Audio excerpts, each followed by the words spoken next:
ಎಲ್ಲಾದರೂ ಇರು ಎಂತಾದರೂ ಇರು ಎಂದೆಂದಿಗೂ ನೀ ಕನ್ನಡವಾಗಿರು. ಇದು ಕವಿ ಕುವೆಂಪು ಅವರು ಕನ್ನಡಿಗರಿಗೆ ನೀಡಿದ ಮಂತ್ರ. ಈ ಮಾತು ಕೇವಲ ಘೋಷಣೆಯಲ್ಲ, ನಮ್ಮೆಲ್ಲರ ಜೀವನದ ಮೌಲ್ಯ. ಕನ್ನಡ ನಾಡು, ಕನ್ನಡ ನುಡಿ, ಸಂಸ್ಕೃತಿಯ ಬಗ್ಗೆ ಅಭಿಮಾನ ಮತ್ತು ಹೆಮ್ಮೆ ಇಟ್ಕೊಂಡು ಬದುಕುವುದು ಪ್ರತಿಯೊಬ್ಬ ಕನ್ನಡಿಗನ ಆದ್ಯ ಕರ್ತವ್ಯ. ಈ ಅಭಿಮಾನ ಕೇವಲ ರಾಜ್ಯೋತ್ಸವದಂದು ಬಾವುಟ ಹಾರಿಸೋದಕ್ಕೆ ಸೀಮಿತವಾಗದೆ ನಮ್ಮ ನಿತ್ಯ ಜೀವನದ ಒಂದು ಭಾಗವಾಗಬೇಕು. ಕನ್ನಡ ರಾಜ್ಯೋತ್ಸವದ ಈ ಶುಭ ಸಂದರ್ಭದಲ್ಲಿ ಕನ್ನಡ ನಾಡು ನುಡಿ ಬಗ್ಗೆ ಒಂದಷ್ಟು ವಿಚಾರವನ್ನ ತಿಳಿಸಿಕೊಡುವಂತಹ ವಿಶೇಷ ಕಾರ್ಯಕ್ರಮವೇ ಮೊಳಗಲಿ ಕನ್ನಡ ಕಹಳೆ. ಮೊದಲಿಗೆ ಸಮಸ್ತ ಕರುನಾಡಿನ ಜನತೆಗೂ ಕನ್ನಡ ರಾಜ್ಯೋತ್ಸವದ ಹಾರ್ದಿಕ ಶುಭಾಶಯಗಳು. ನಾನು ನಿಮ್ಮ ವಿರುದ್ಧ ಎಚ್ಚರ. ಕನ್ನಡ ನಾಡಿಗೆ 2000 ವರ್ಷಗಳಿಗೂ ಹೆಚ್ಚು ಇತಿಹಾಸವಿದೆ. ಶಾಸನಗಳಿಂದ, ಮಹಾಕಾವ್ಯಗಳಿಂದ ಹಿಡಿದು ಆಧುನಿಕ ಸಾಹಿತ್ಯದವರೆಗೂ ಕನ್ನಡವು ತನ್ನ ಶ್ರೀಮಂತಿಕೆಯನ್ನ ಉಳಿಸಿಕೊಂಡು ಬಂದಿದೆ. 8 ಜ್ಞಾನಪೀಠ ಪ್ರಶಸ್ತಿಗಳು, ಕನ್ನಡ ವಚನ ಸಾಹಿತ್ಯ ಮತ್ತು ದಾಸ ಸಾಹಿತ್ಯದಂತಹ ಅಮೂಲ್ಯ ಕೊಡುಗೆಗಳು ನಮ್ಮ ಭಾಷೆಯ ಶ್ರೇಷ್ಠತೆಗೆ ಸಾಕ್ಷಿಯಾಗಿ ನಿಂತಿದೆ. ಮೊದಲು ಕನ್ನಡ ಅಂತ ಅಂದ್ರೆ ಏನು ಅನ್ನೋದನ್ನ ನೋಡಿ ಬರೋಣ ಬನ್ನಿ. ಕ ಅಂತ ಅಂದ್ರೆ ಕಷ್ಟದ ಹಾದಿಯಲ್ಲಿ, ನ ಅಂತ ಅಂದ್ರೆ ನೆನೆಯುವವರನ್ನ ಎದೆಗಪ್ಪಿಕೊಂಡು, ದ ಅಂದ್ರೆ ದಡ ಸೇರಿಸುವ ಏಕೈಕ ಭಾಷೆ, ಅದು ನಮ್ಮ ಕನ್ನಡ ಭಾಷೆ ಅಂತಾನೆ ಹೇಳ್ಬೋದು. ಯಾಕಂದ್ರೆ ಕನ್ನಡ ಭಾಷೆಯ ನೆಲೆಬೀಡಾದಂತಹ ಕರ್ನಾಟಕದ ರಾಜಧಾನಿಗೆ ವಿವಿಧ ರಾಜ್ಯಗಳಿಂದ ವಲಸಿಗರು ಉದ್ಯೋಗವನ್ನ ಹರಸಿ ಬಂದು ಇಲ್ಲಿ ತಮ್ಮ ಜೀವನವನ್ನ ಕಟ್ಟಿಕೊಳ್ತಾ ಇದ್ದಾರೆ. ಇನ್ನ ಕರ್ನಾಟಕ ಅನ್ನುವಂತಹ ಪದಕ್ಕೆ ಬಂದ್ರೆ ನವೆಂಬರ್ 1, 1956ರಂದು ಭಾಷಾವಾರು ಪ್ರಾಂತ್ಯಗಳು ರಚನೆಯಾಗ್ತವೆ. ಆಗ ಸಾಕಷ್ಟು ಜನ ಕನಸನ್ನ ಕಂಡಿರ್ತಾರೆ, ಕನ್ನಡಿಗರೆಲ್ಲರನ್ನ ಒಟ್ಟುಗೂಡಿಸಿ ಒಂದು ರಾಜ್ಯವನ್ನ ರಚನೆ ಮಾಡಬೇಕು ಅಂತ. ಯಾಕಂದ್ರೆ ಕನ್ನಡದ ಜನ ಮದ್ರಾಸ್ ಪ್ರಾಂತ್ಯ, ಮುಂಬೈ ಪ್ರಾಂತ್ಯ, ಮೈಸೂರು ಪ್ರಾಂತ್ಯ, ಕೊಡಗು ಪ್ರಾಂತ್ಯ ಜೊತೆಗೆ ಹೈದರಾಬಾದ್ ಪ್ರಾಂತ್ಯಗಳಲ್ಲಿ ಹರಿದು ಹಂಚಿ ಹೋಗುತ್ತಾರೆ. ಹಾಗಾಗಿ ಇವರೆಲ್ಲರನ್ನ ಒಟ್ಟುಗೂಡಿಸಲೇಬೇಕು, ರಾಜ್ಯವನ್ನ ಕಟ್ಟಲೇಬೇಕು ಅಂತ ಕನಸು ಕಟ್ಕೊಳ್ತಾರೆ. ಅದರಲ್ಲಿ ಪ್ರಮುಖವಾಗಿ ಹುಯಿಲಗೋಳ ನಾರಾಯಣರಾಯರು, ಆಲೂರು ವೆಂಕಟರಾಯರು ಅಂತಾನೆ ಹೇಳ್ಬೋದು. ಇವರೆಲ್ಲರ ಬಯಕೆಯಿಂದಾಗಿ, ಪರಿಶ್ರಮದಿಂದಾಗಿ 1956ರ ನವೆಂಬರ್ 1ರಂದು ಕರ್ನಾಟಕ ರಾಜ್ಯ ಉದಯವಾಗಿದೆ. ಈ ಏಕೀಕರಣ ಸಾಧ್ಯವಾಗಿದ್ದು ಕನ್ನಡವೆಂಬ ಕೊಂಡಿಯಿಂದ.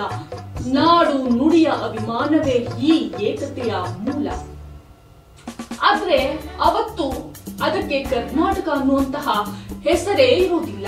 ಬದಲಾಗಿ ಮೈಸೂರು ರಾಜ್ಯ ಅಂತ ಕರೆಯಲಾಗ್ತಾ ಇರುತ್ತೆ. ಈ ಮೈಸೂರು ರಾಜ್ಯವನ್ನ 3 ಭಾಗಗಳಾಗಿ ವಿಂಗಡಣೆಯಾಗಿರುತ್ತೆ. ಉತ್ತರ ಕರ್ನಾಟಕ, ಹಳೆ ಮೈಸೂರು ಮತ್ತು ಮಲೆನಾಡು ಭಾಗ ಅಂತ. ಮೈಸೂರು ರಾಜ್ಯಕ್ಕೆ ಕರ್ನಾಟಕ ರಾಜ್ಯ ಅಂತ ಹೇಗೆ ಹೆಸರು ಬಂತು ಅನ್ನೋದನ್ನ ನೋಡೋದಾದ್ರೆ, ನಮ್ಮ ನಾಡಿನ ಉತ್ತರ ಭಾಗದಲ್ಲಿ ಕಪ್ಪು ಮಣ್ಣು ಹೆಚ್ಚಾಗಿ ಕಂಡು ಬರುತ್ತೆ. ಹಾಗಾಗಿ ಕರುನಾಡು ಅಂತ ಕರೆಯುವುದಕ್ಕೆ ತೀರ್ಮಾನವನ್ನ ಮಾಡ್ತಾರೆ. ಇಲ್ಲಿ ಕರ್ ಅಂದರೆ ಕಪ್ಪು, ನಾಡು ಎಂದರೆ ಭೂಮಿ. ಹಾಗಾಗಿ ಕಪ್ಪು ಮಣ್ಣಿನ ನಾಡಿಗೆ ಕರುನಾಡು ಅಂತ 1973ರಲ್ಲಿ ಕರ್ನಾಟಕ ಅಂತ ನಾಮಕರಣವನ್ನ ಮಾಡಲಾಗುತ್ತೆ. ಹೀಗೆ ಉದಯವಾಗಿರುವಂತಹ ನಮ್ಮ ಕರುನಾಡು ಜಾಗತೀಕರಣದ ಈ ಯುಗದಲ್ಲಿ ಇಂಗ್ಲಿಷ್ ಮತ್ತಿತರ ಭಾಷೆಗಳ ಪ್ರಭಾವದಿಂದಾಗಿ ಕನ್ನಡ ನಾಡಲ್ಲಿ ಕನ್ನಡವನ್ನೇ ಹುಡುಕುವಂತಹ ಪರಿಸ್ಥಿತಿ ನಿರ್ಮಾಣವಾಗಿದೆ. ಇಂತಹ ಸಂದರ್ಭದಲ್ಲಿ ನಮ್ಮ ನಾಡು ನುಡಿ ಅಭಿಮಾನವೇ ನಮ್ಮ ಅಸ್ತಿತ್ವತೆಯನ್ನ ಕಾಪಾಡುವ ಶಕ್ತಿಯಾಗಬೇಕು. ನಮ್ಮ ಮಕ್ಕಳು ಕನ್ನಡದಲ್ಲಿ ಮಾತನಾಡಿದಾಗ, ಕನ್ನಡವನ್ನ ಓದಿದಾಗ, ನಮ್ಮ ಸಂಸ್ಕೃತಿಯನ್ನ ಆಚರಿಸಿದಾಗ ನಮ್ಮ ಭಾಷೆ ಮತ್ತು ಸಂಸ್ಕೃತಿ ಉಳಿಯೋಕೆ ಸಾಧ್ಯವಾಗುತ್ತೆ. ಆಸ್ತಿಯ ಮೇಲಿರುವ ಮೋಹ ಮಾಸ್ತಿಯ ಮೇಲಿದ್ದರೆ, ಮಣ್ಣಿನ ಮೇಲಿರುವ ಮೋಹ ಪೊನ್ನನ ಮೇಲಿದ್ದರೆ, ಮುತ್ತು ರತ್ನಗಳ ಮೇಲಿರುವ ಮೋಹ ರತ್ನಾತ್ರಯರ ಮೇಲಿದ್ದರೆ, ಪ್ರಾಪಂಚಿಕ ಸುಖಗಳ ಮೇಲಿರುವ ಮೋಹ ಪಂಪನ ಮೇಲಿದ್ದರೆ, ಕನ್ನಡಿಯ ಮೇಲಿರುವ ಮೋಹ ಕನ್ನಡದ ಮೇಲಿದ್ದರೆ, ಇನ್ನ ಕನ್ನಡ ತಾಯ ಗರ್ಭಕ್ಕೆ ಭಾರವಾಗುವುದರ ಬದಲು ಬಾಳು ಬಂಗಾರವಾಗುತ್ತಿತ್ತು. ನರಕಕ್ಕೆ ಇಳಿಸಿ ನಾಲ್ಗೆ ಸೀಳಿಸಿ ಬಾಯಿ ಒಲ್ಸಾಕುದ್ರೂನು ಮೂಗ್ನ ಕನ್ನಡ ಮಾತಾಡ್ತೀನಿ ಅಂತ ಹೇಳಿದಂತಹ ಕನ್ನಡದ ಹೆಸರಾಂತ ಕವಿ JP ರಾಜರತ್ನಂ ಅವರನ್ನ ನಾವೆಲ್ಲ ಮಾದರಿಯಾಗಿ ಇಟ್ಕೊಂಡ್ರೆ ಸಾಕು. ನಮ್ಮ ನೆಲದಲ್ಲಿ ಕನ್ನಡ ಉಳಿಯುತ್ತೆ, ಕನ್ನಡ ಬೆಳೆಯುತ್ತೆ.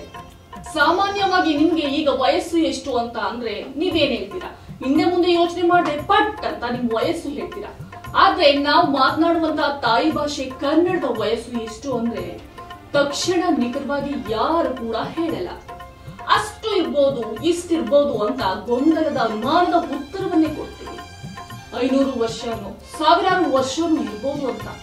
ನೋಡಿ, ಇಲ್ಲಿ ನೀವು ಒಂದನ್ನ ಗಮನಿಸಿ. ನಿಮ್ಗಿಂತ 5 ವರ್ಷ, 50 ವರ್ಷ, 100 ವರ್ಷ ಹಿರಿಯರನ್ನೇ ಗೌರವಿಸ್ತೀವಿ, ಪೂಜಿಸ್ತೀವಿ. ಆದ್ರೆ 2000ಕ್ಕೂ ಹೆಚ್ಚು ಇತಿಹಾಸ ಹೊಂದಿರುವಂತಹ ನಮ್ಮ ಭಾಷೆಯ ಮೇಲೆ ಯಾಕೆ ಈ ಗೌರವ ಇಲ್ಲ? ಯಾಕೆ ಈ ಪ್ರೀತಿ ಇಲ್ಲ? ಜನನಿ ಜನ್ಮ ಭೂಮಿ ಸ್ವರ್ಗದ ಗರಾಯಿಸಿ ಅಂದ್ರೆ ಜನ್ಮ ಕೊಟ್ಟ ತಾಯಿ ಹಾಗೂ ನಮ್ಮನ್ನ ಹೊತ್ತು ನಿಂತ ಈ ಭೂತಾಯಿ ಆ ಸ್ವರ್ಗಕ್ಕಿಂತಲೂ ಶ್ರೇಷ್ಠ ಅನ್ನುವಂತಹ ಮಾತು. ನಮ್ಮೆಲ್ಲರಿಗೂ ತಾಯಿ ಅಂತ ಅಂದ್ರೆ ಪಂಚ ಪ್ರಾಣ. ಅವಳನ್ನ ತುಂಬಾನೇ ಗೌರವಿಸ್ತೀವಿ.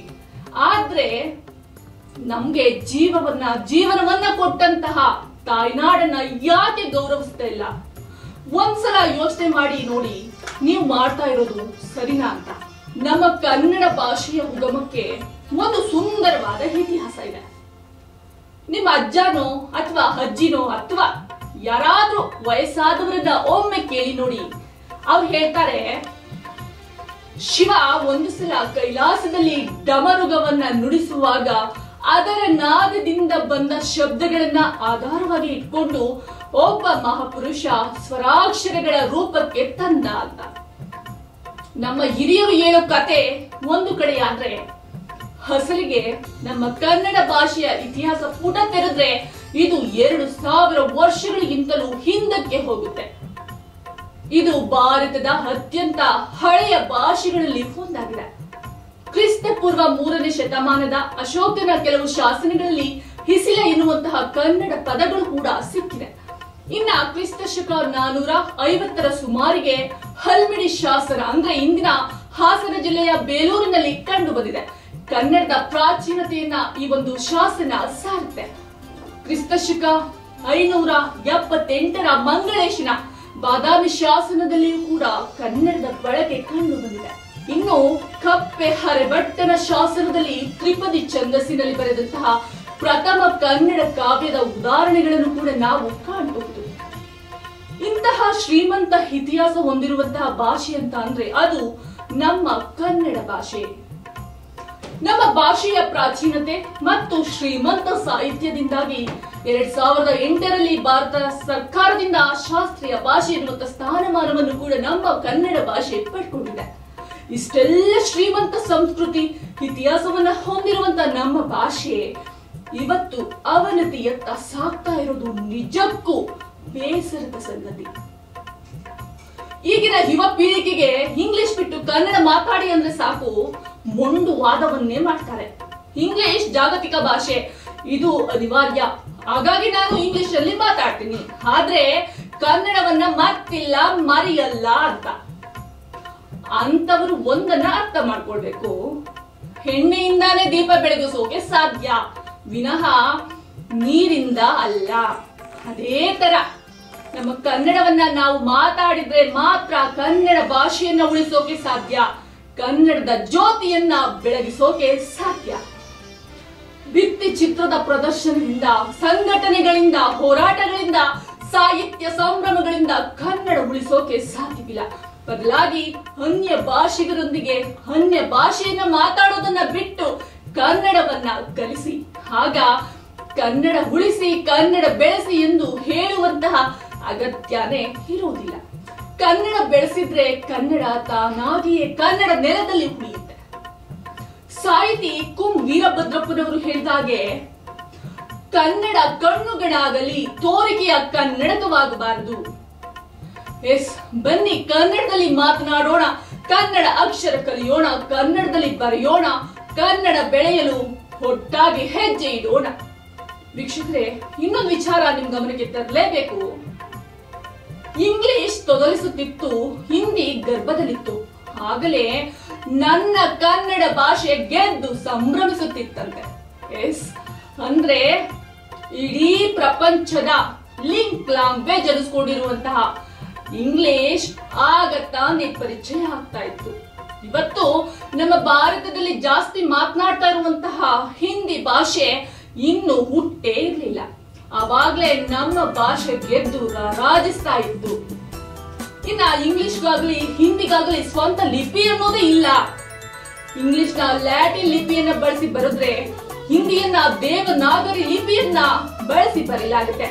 ಈ ನಿಟ್ಟಿನಲ್ಲಿ ನಮ್ಮ ಕನ್ನಡದ ಆಚಾರ್ಯ ವಿನೋಬ ಭಾವೆಯವರು ವಿಶ್ವ ಲಿಪಿಗಳ ರಾಣಿ ಅಂತ ಕನ್ನಡವನ್ನ ಕರೆದಿದ್ದಾರೆ. ಅಷ್ಟೇ ಅಲ್ಲ, ಫೋನೆಟಿಕ್ ಭಾಷೆಗಳನ್ನ ನೋಡ್ತಾ ಹೋದ್ರೆ ಅದರಲ್ಲೂ ಕೂಡ ನಮ್ಮ ಕನ್ನಡ ಅಗ್ರಪಂಕ್ತಿಯಲ್ಲಿ ನಿಲ್ಲುತ್ತೆ. ಇದಲ್ವಾ ವೀಕ್ಷಕರೇ ನಮ್ಮ ಕನ್ನಡದ ತಾಕತ್ತು. ಇಂತಹ ಕನ್ನಡ ಭಾಷೆಯನ್ನು ಮಾತಾಡೋಕೆ ಯಾಕ್ರಿ ನಿಮ್ಗೆ ನಾಚಿಕೆ? ಒಂದನ್ನ ತಿಳ್ಕೊಳ್ಳಿ, ಕರ್ನಾಟಕದಲ್ಲಿ ನಾವಿದ್ರೆ ಸಾಕಾಗಲ್ಲ, ಕನ್ನಡ ನಮ್ಮೊಳಗೆ ಇದ್ದಾಗ ಮಾತ್ರವೇ ನಮ್ಮ ಜೀವನ ಸಾರ್ಥಕತೆಗೆ ಸಿಗೋದು. ಶತಮಾನಗಳ ಹುರುಳಲ್ಲಿ ನಾ ಹಳಿದರು ನೀ ಹಳಿದರು, ಕೊನೆಗೊಬ್ಬ ಕನ್ನಡಿಗರೇ ಉಳಿದರು, ಕನ್ನಡಮಯವಾಗುವುದು ಈ ನನ್ನ ಕನ್ನಡ ನಾಡಿಲ್ಲ. ಆ ಒಬ್ಬ ಕನ್ನಡಿಗ ನೀನಾಗುವ, ಈ ತಾಯಿಯ ಋಣವ ತೀರಿಸುವ. ಕನ್ನಡವೇ ಸತ್ಯ, ಕನ್ನಡವೇ ನಿತ್ಯ. ಇದಾಗಿತ್ತು ಇವತ್ತಿನ ವಿಶೇಷ. ಇಂತಹ ಮತ್ತೊಂದು ವಿಚಾರಧಾರೆಯ ಜೊತೆ ನಾನು ನಿಮ್ಮ ಮುಂದೆ ಬರ್ತೀನಿ. ಅಲ್ಲಿಯವರೆಗೂ ತಪ್ಪದೆ ನೋಡಿ ಕರ್ನಾಡು ವಾಹಿನಿ. ನಮಸ್ಕಾರ.